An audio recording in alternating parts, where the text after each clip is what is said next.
Hello everyone, my name is Kayla Bishop. I am the Director of Finance for YCP, San Antonio chapter, and I am not your speaker, I just look exactly like her.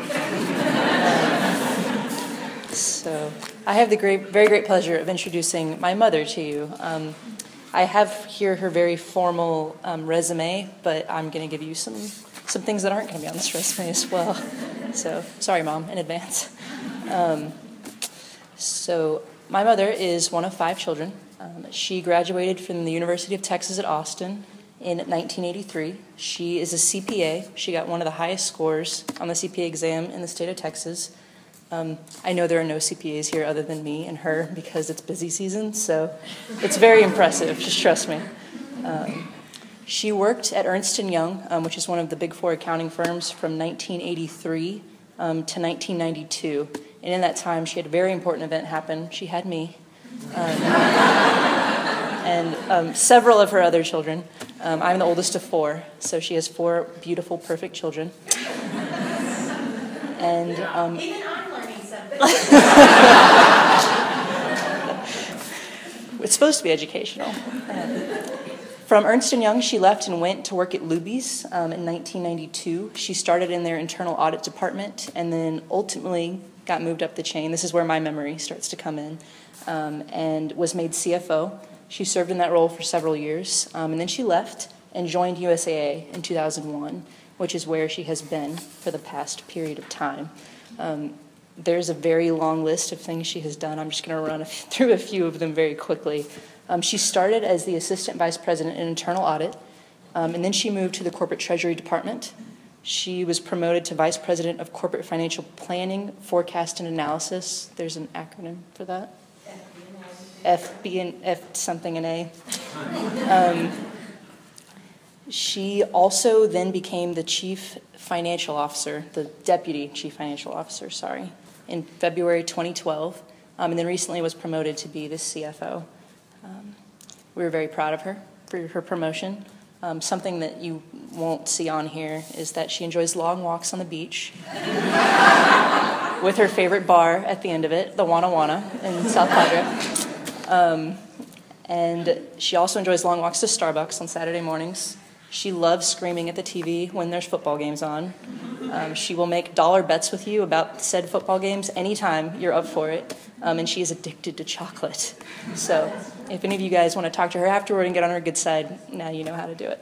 But with that, Mother, Laura Bishop.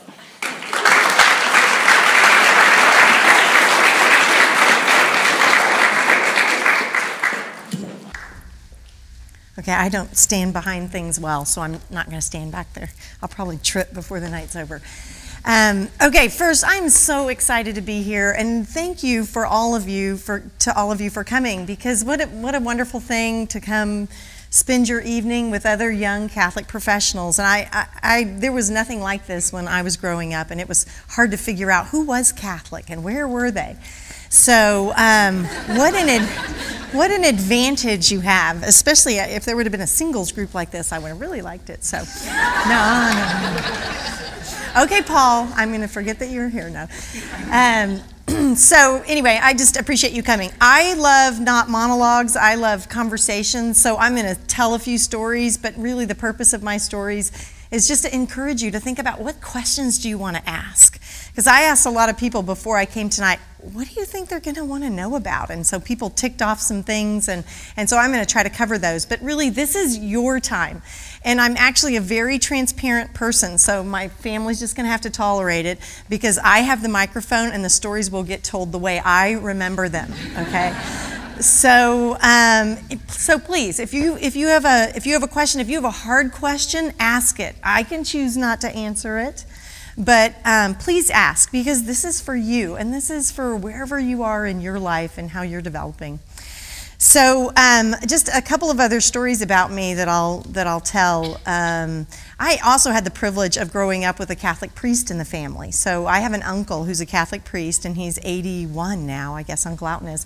But it gave me a whole different perspective about being Catholic, and what that meant. You know, when I was young and I was in the swimming pool, he was the shark and I was grabbing on and he was swimming. And so priests were so normal to me because he was always doing family stuff with us. And I think that was something very special that it really wasn't until later in my life that I realized how wonderful it is to have the grace of God so close in your family. And he's baptized all my children. He married Paul. When Paul and I got married, he did our wedding vows. It was just a really wonderful thing to have a priest in the family. So I think that's been another important part of my life. It was funny when Kayla talked about, I did out of school start at Ernst & Young, and actually Paul and I met our senior year in college. And this is another history point that I discovered as I was writing notes for tonight, that I have a family history of finding and marrying non-Catholics and having them convert to Catholics. So I'm going to stick with that. And my grandmother actually, and you know, when I knew my grandparents, right, they're older when you know them, and they were the most wonderful, holy people and always went to church together. So I didn't even know. If you would have told me that my grandfather wasn't Catholic originally, it stunned me. But evidently he was also very active in his church and didn't become a Catholic for a very long time till much later. And then when my mom met my dad, she fell in love with him because he was the best dancer that she knew. So she thought she could take care of the Catholic thing later. And so my dad converted to become a Catholic. And then when Paul and I got married, I was like, okay, it doesn't matter. That's not the most important thing. Is we build our lives together. And I remember meeting with Father Martin at St. Pius, and we were there picking out readings and all this. And in truth, it was really important to me that my husband share my faith. But good old Father Martin said to me, Laura, look, his last name's Bishop. At least he sounds Catholic. So, and I really, Paul went to church with me, and we did that together. I didn't really ask him to convert, but when I was pregnant with Kayla, and 2 weeks before I had Kayla, we didn't start RCI 2 weeks before, but he started in that process once we were pregnant with Kayla. And because it was really important to him that we raise our children together in a faith. And so 2 weeks before she was born, here I was 8.5 months pregnant, standing on my feet for that 3-hour mass. No offense, Father Mark. But, and so Paul became a Catholic, and we have shared this faith and raised our children Catholic. So it's been just a really beautiful part of our lives. So when that was school, and then I was working in public accounting, which is sort of known for its long hours. But I actually really liked public accounting. It was very challenging, and you got to work on a bunch of different clients and industries. I always say if you don't know what you want to do when you grow up, be in public accounting, because you don't really have to know for a long time. But there came a time, I had 2 kids at the time, and I remember Paul saying to me during busy season one year, he said, okay, Laura, you are going to work before they wake up, and you're coming home after they're in bed. What's wrong with this picture? So I had been offered this job at Luby's a couple of times, and so Paul finally convinced me to say yes to this job. And I still remember that evening when I called the CFO to say yes, because I kept telling Paul, okay, exactly what words do I use? Because I've already turned this job down twice. This is kind of embarrassing. And so I had all the words written down, and so I remember saying, if the job's still open, I would like to accept it. And so our goal was that I had an 8-to-5 job. Remember that, Paul? So what we discovered that I was the problem, not the job, but it was hard for me just to have an 8-to-5 job. And so I got to Luby, started in the audit department, and eventually rose to become the CFO, which was kind of cool. There weren't even any females in leadership positions at all, essentially no female officers. There was another woman about at the same time that became the chief marketing officer there. So that was sort of a different environment to be a female leader. And then it was about 9 years later, so I stayed at each job almost 9 years, and I reached a point where I was ready to leave Luby's. I had the boys by then, so I had 2 more kids by then, had 4. And had a lot of different responsibilities, but one of them was kind of investor relations and really the kind of the public relations side a lot of Luby's. And there was one point when we had renewed the CEO's contract, and then we didn't renew his contract, and I felt like I was talking out of both sides of my mouth, and I I wanted to do something different. I was really, really ready for a change. So that was a real leap of faith on my part, because that was the first time I was ever leaving a job not knowing what my next job was. And that was hard for me. I grew up in a family business, worked since I was 13, but I was determined to push Sam, and Sam's also here tonight. He's my redhead over there. He's 17 now. But I was going to push him in a stroller every day for 6 months and walk every single day and spend some time with my youngest at the time. And so I was about 3 months into that process when someone I knew at USAA said, hey, we really think you should look for a job at USAA. And I said, financial services, big, huge, large company, no, that is not for me, not for me. And then finally one day they set up lunch with General Robles, and I know some of you are here from USAA, and so Joe was the CFO at the time. He's now the CEO. He's about to retire. But I had lunch with Joe, and everything about Joe and that company just resonated with me, of things I really wanted to do. A very service-oriented company, very strong about their core values. And I thought, wow, this is a place I could go to work. So I also started an internal audit at USAA, and then, as Kayla said, went through those different positions and became the CFO. So it's been really fun.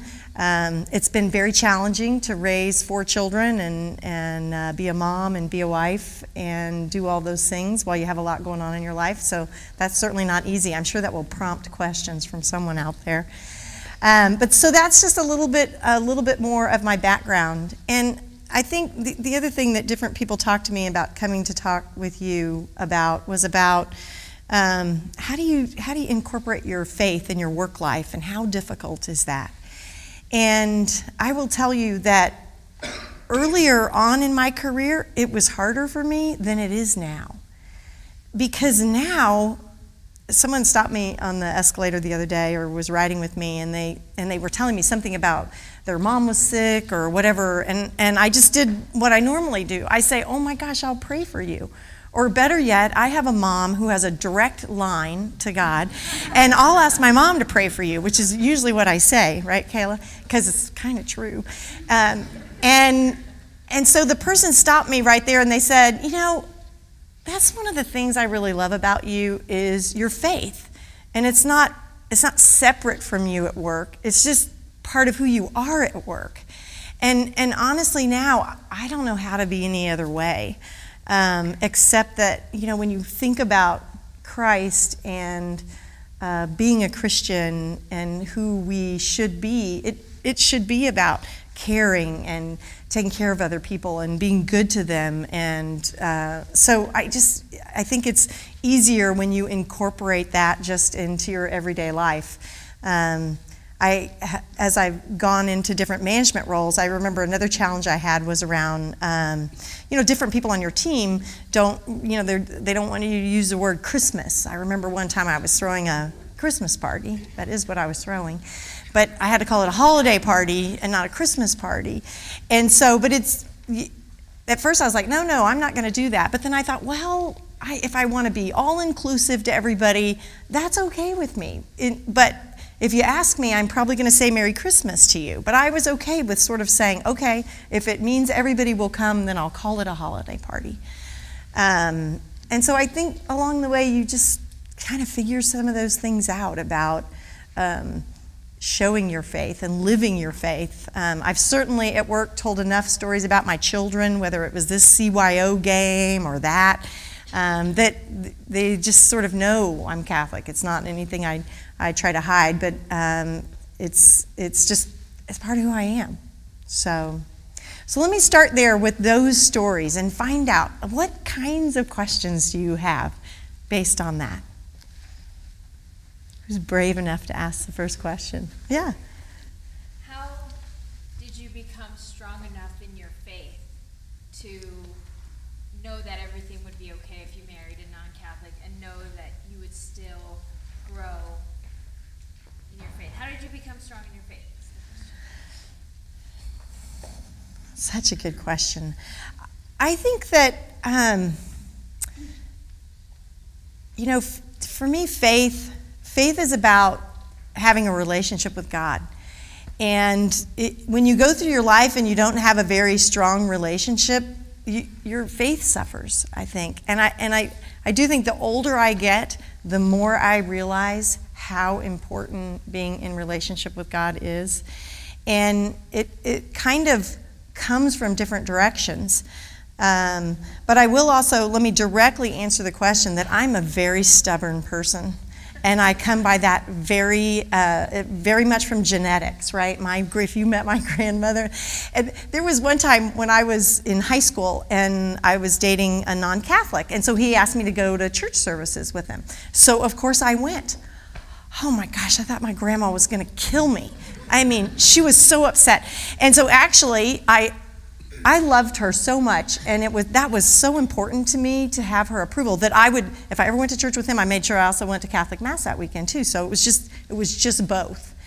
And I think having strong examples in your life is part of what makes your faith stronger.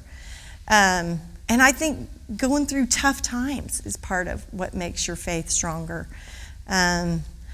I also, sometimes I feel like there's a guardian angel that sits on my shoulder and taps me too I was at Antonian one evening for one of the kids. It was either a National Honor Society or they were talking about something, and maybe it was even Father Mark who was giving this speech. But it was one of the things that reminded me of was about be persistent in your prayers. And I was thinking about my sister. And I really wanted her to get married again. I wanted her to find a great guy, but I'd kind of given up. And I remember thinking, you have to be persistent in your prayers. And so it's sort of this cycle too. You start doing those things and you start praying, and then really awesome things happen, and you just know there's a higher power at work with you. As you go through that. And so now it's so natural. Okay, I'll tell you a funny story. I want to tell this story. Come on, Kay, it's a funny story. So, but I do have a lot of strong role models around me. So recently, you probably know Kayla and Kurt are getting married, and so they started looking for a house. And they looked at different houses, and she usually won't let me go, right? Because I went to one, and I was trying to keep my mouth shut. I really was. But it was like 100 years old, and I'm like, oh my gosh, is she crazy? So now she won't invite me anymore. Okay, so then she and Kurt went to look at a house, and I was like, you want me to go? And she's like, no, it's okay, Mom. So about 20 minutes later, after she was gone, though, Paul and I got a phone call, and she goes, you want to come over to this house? So I'm like, yeah, I want to go. So we go and we look through this house, and I mean, it's so awesome. It was so awesome, okay? So they actually make a bid on this house, and then the next day they find out there's another bidder. And so I'm trying to be this mom that's not too pushy, haha, yeah. And I'm trying to say, do whatever you want, but maybe this is a good idea or that's a good idea, but you got to let your kids do their own thing.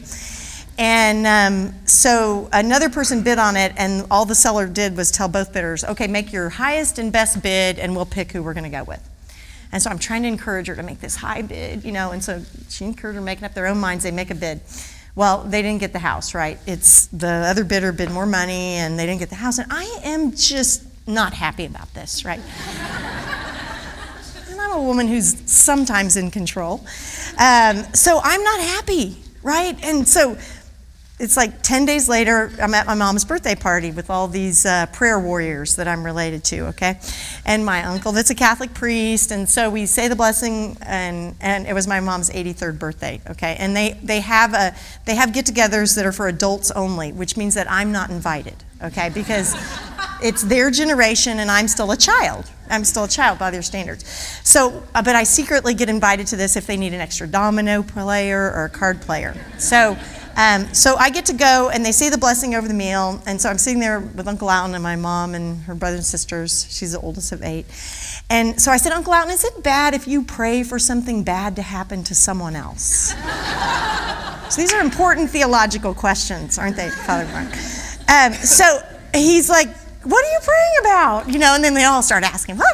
So I'm like, well, I really wanted Kayla and Kurt to get this house, and now I'm praying for the other buyer's thing to fall through. And so instead of admonishing me for praying negatively. They said, well, what about St. Joseph? Have you prayed to St. Joseph? He's the patron saint of house hunters. And normally I love to pray to St. Anthony. Whenever I lose anything, he is on it, okay?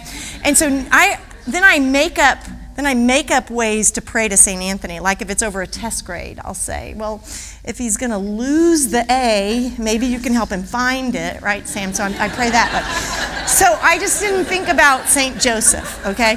So St. Joseph, and then so I'm like, okay, everybody pray to St. Joseph. Okay, you guys, 4 days later, the sale falls through on the other buyer, and Kayla and Kurt get the house. And so I so believe in the power of prayer, because it's just this, great things just happen when you pray. So I think that's what's made my faith so strong. It's just, I don't know, there's so much good to find in things, and it just seems to happen. So, yeah.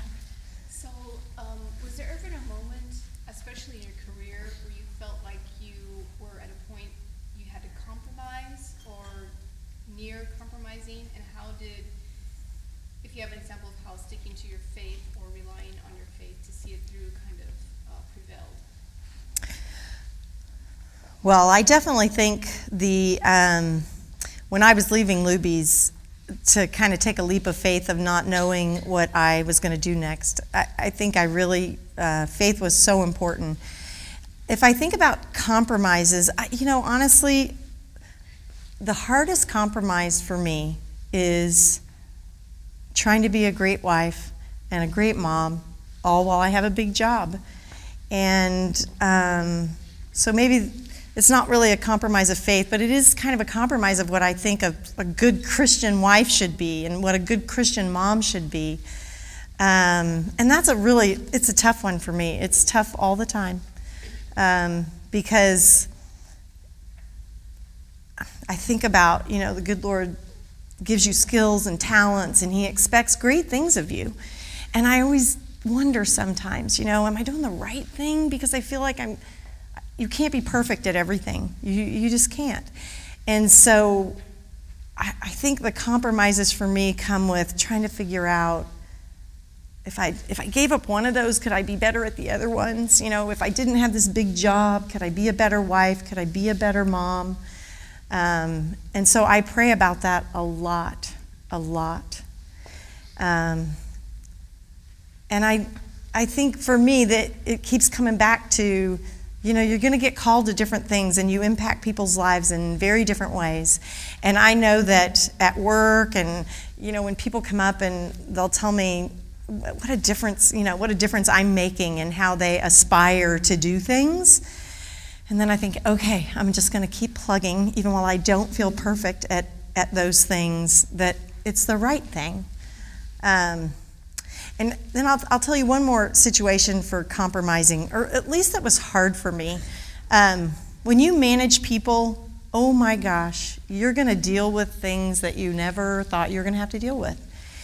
And one of the hard parts that comes in for me is I pride myself on being a very forgiving person. At home we mess up a lot, and we just forgive and we move on.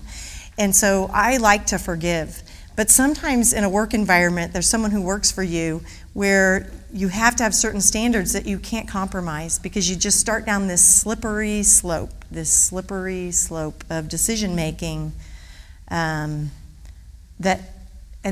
makes it really hard. So I even talked to my uncle about this once, because I'm like, and he's like, no, don't you get confused with forgiveness and having to make the right decisions in the work environment. Don't get confused about those things.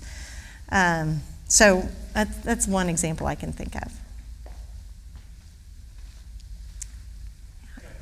Okay. Have you ever prayed hard for something, it not to come through, job related, but then you see later on why God is willing? Absolutely.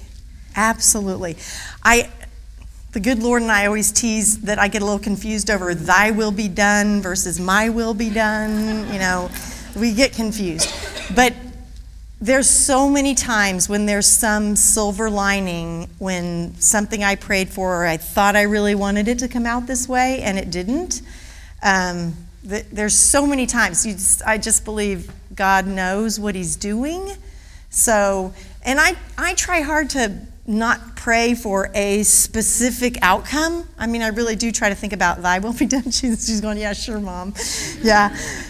But I give him options. How about that, Kayla? I like to, I make recommendations, but sometimes he listens, sometimes he doesn't. But I do think that God has a plan. We just don't always know what it is. And we can think we know. I remember a couple times in my career when someone was trying to hire me, and I thought, oh man, I would really love that job. I'd really love to get that job. And then when I didn't get the job, I'd think, bummer, I didn't get picked for that job. And then later on, I'd go, whew, oh, thank goodness I did not get that job. So, yeah, absolutely. So just pray, even when you don't really understand the answer the way it is. He's got a plan. What else? I know I saw. Yeah. You mentioned that it's a part of who you are now to incorporate your faith at work. What sort of steps helped you get to that point? This is a terrible answer. It's a terrible answer. Sometimes the higher up you go, the more freedom you feel. Gosh, that's a terrible answer. But there's some goodness in there, right? It just says you have to be comfortable and you can't be afraid. And so I say now, I never want a job that I can't afford to quit tomorrow, or you should never feel like you have a job that you just have to do no matter what, and then you're afraid to say something that might be wrong. So I think that, I think with sort of that confidence in your abilities makes you more confident to be who you are. And I think the more you understand the lay of the land, I think USAA does a great job of sort of what the lay of the land is and what we can and can't do at work, and we we have a no solicitation policy at work, and so it was funny. Some of you may know this past weekend was the Hope for the Future, the Khaki and Plaid Gala, which I had actually never been to before, but it's a huge fundraiser for Catholic school education. And when did it start? Maybe 3 months ago. They had this idea of this homecoming court. So they were going to pick 5 women and 5 men just out in the community. And to raise money, it cost $1 to vote for you. And you can go on the website. And so you raised money by people voting for you. So when they asked me to do this a few months ago, my first thought was to say, absolutely not. I don't have time for that. So, but I don't know, Catholic school education just tugged at my heartstrings because it's made such a huge difference for my family and in our lives. So I said, okay, I don't have much time. I really don't have much time, but I think I'll be able to do this. And the lady running it, she's like, yeah, I won't take much time. And I was about to get off the phone, and she says, okay, now the first thing you need to do is get a campaign manager. And I went, I have a board meeting coming up, and I don't have time to do that. And so, but I thought, this is another way God calls you. And I think sometimes, the widow that puts the money in the basket that goes around and it's like her last change and she's really giving out her need. That's what happens to me when someone asks for my time, is I feel like, oh, no, I have so little of that. And so I agreed to do this Hope for the Future. But again, God has a plan. So as it turns out, and I couldn't ask work to buy a table because we have very strict rules around that. But people would start seeing me in the commercial, and then they would say, well, what are you doing? And I said, oh, well, I'm raising money for this, and you just go on and vote. And then people started voting, which was for me kind of a revelation, because I discovered in this process, I'm way better at giving money than I am asking for money. It's just boy, that's a hard thing to do. So anyway, the gala was this weekend. I did not come in last place. I'm so excited. But between the 10 people, just asking people to vote for them and doing the royal court, you're in royalty here, yeah, presence of, was $299,000 or something, so it was a really cool thing to do. Okay, I know that was a really long way around your question.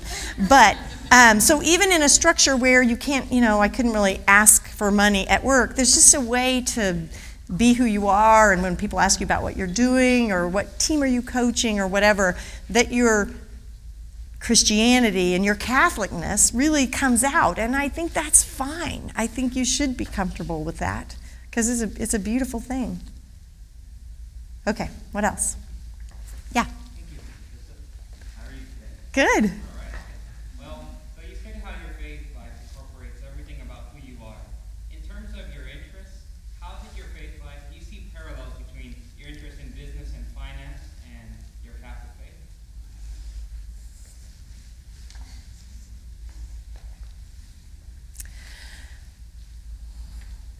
I don't know. I think for me it goes back to using the gifts that you have. And I think in any profession, whatever the gifts that you have are part of what's going to help you live your faith more fully. So, yeah, I don't know that I see a parallel between picking that. I do think I'm just kind of a numbers person, so that's always come really easy for me. And my kids know I'm a big believer in finding the things that you have natural aptitudes for and doing them. So I think that was really, really helpful. But, you know, whatever your gifts are, I think the church needs us in any capacity. So, you know, whatever you do, I think you can look for those ways to share your faith. Yeah. What is your comment to women who say that they can't afford children as a working woman? Have lots of children. You know, oh my gosh, the Lord will provide. I don't know. When I was growing up, Kale said I'm one of 5 kids, and I was not into kids, right? I didn't babysit. I think I jabbed my little sister with a diaper pen once back when you saw the pen, and I think she shrieked in horror, and I just think, okay, I don't do babies. I don't do anything with babies. And so I did not babysit a lot, ever, hardly, maybe when for older kids. But when okay, and I'll tell this story on Paul. This was a true story. So we're married, and we're both working hard. We both have jobs, and I guess we'd been married about 4 years, and Paul's like, I'm ready to start a family with you. And I'm like, oh, wait, I got this big job, and in another year, you know, we'll get to that. And I remember one day we were supposed to be going over to my mom's house for something, and he's sitting in the recliner in the living room. And I'm like, hey, babe, come on, we're late to go to mom's. And he's in that chair, and he says, I'm not leaving till you agree to have children. And I'm like, we are late, babe. And he was just, it was time. And I was scared. And so he was so right. You don't get to hear that very often, do you? So I just think kids, don't think about children in terms of affordability. I don't know, the blessings that come back are just huge. And I think our kids in our lives have just added richness beyond compare. And I think Paul would say the same thing. You'll figure out a way. I mean, think of the days like when my mom grew up and her mother had children, and they couldn't afford kids either. And I don't know. I think sometimes we think too much about what they have to have, and they have to have all this. And kids they can really do very simply. They turn boxes into Christmas presents. I mean, really, it doesn't matter what you gave them. They're going to play in the box. And, you know, so I think we put too much emphasis on all the things we have to give kids. They're the treasure to you. So, I don't know. You can tell I love kids. So, yeah. Yeah, now. Until they turn teenagers. That's a different story. Yeah.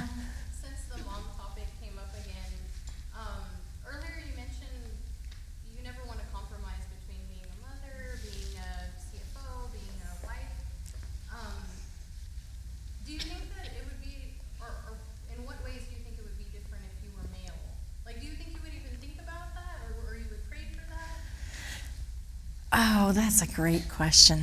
And when I say I don't want to compromise, it doesn't mean I don't compromise sometimes, you know, because there's always trades. But I do think it's the the path for women it's hard in this respect. And partly, I think it's hard because by nature, I want to nurture.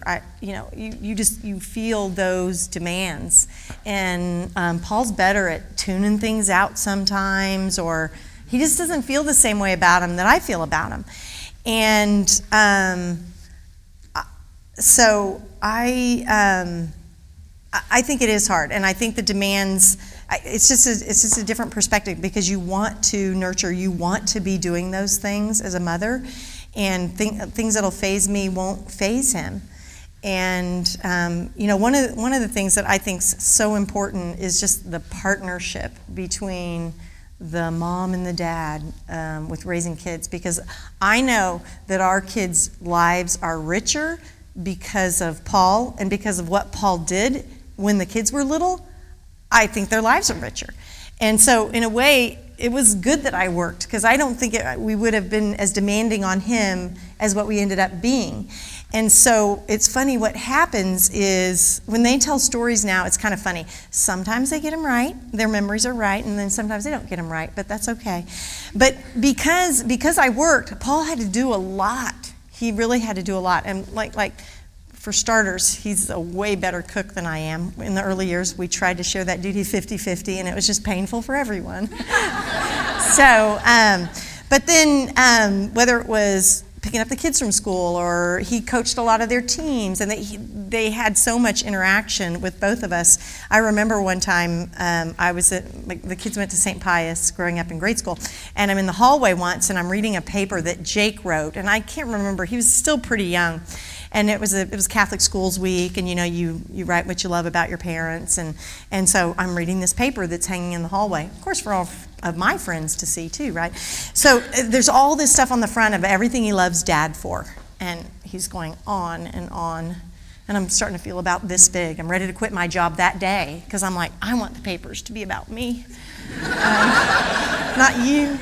And so, but I'm reading this paper, and a dad coaches my baseball team, and blah, blah, blah, blah, blah, blah, blah. But do you know, when you got to the last page, on the second page, what Jake said was, what I love about Mom is Mom gave me her faith. And it was a beautiful thing. I don't know if that meant I always made him go to church, or totally. But I think finding those things to do together as a couple when you raise children it's really important. And I think it's like, if I were the guy, I think sometimes it would be tempting to say, you know what, I'm working all these hours, you take care of it. But because I'm the mom, I got to be in there, whatever's going on, I care about it, whatever's going on, right, I'm in it. Yeah, sorry about that. But I just can't, I have to be in it. And it's funny, even as the kids were teenagers, everything changes and gets a little tougher in a lot of ways. And Paul was like, I don't like all this conflict. I'm gonna step back. I don't like this conflict. And I was like, oh no, we're gonna deal with this conflict, because I'm not letting 17-year-old boys do whatever they want, and it's just not gonna happen that way. So yeah, it can be exhausting. And I think even at work, you try to. It's just harder. It's just harder. I don't think it'll always be that way, but it is harder, and so yeah, it's just harder. Hope that's an answer. Okay. Did you have a question? It's been answered. Oh. Okay. Yeah. Whenever you were making that transition into your Louise job to do that 8 to 5, to cut back in hours, what role did your faith life have in that? What saints did you rely on? What was your? This might be a little too intrusive, so you. That's okay. Answer it, but how were your prayers shaped in that transition?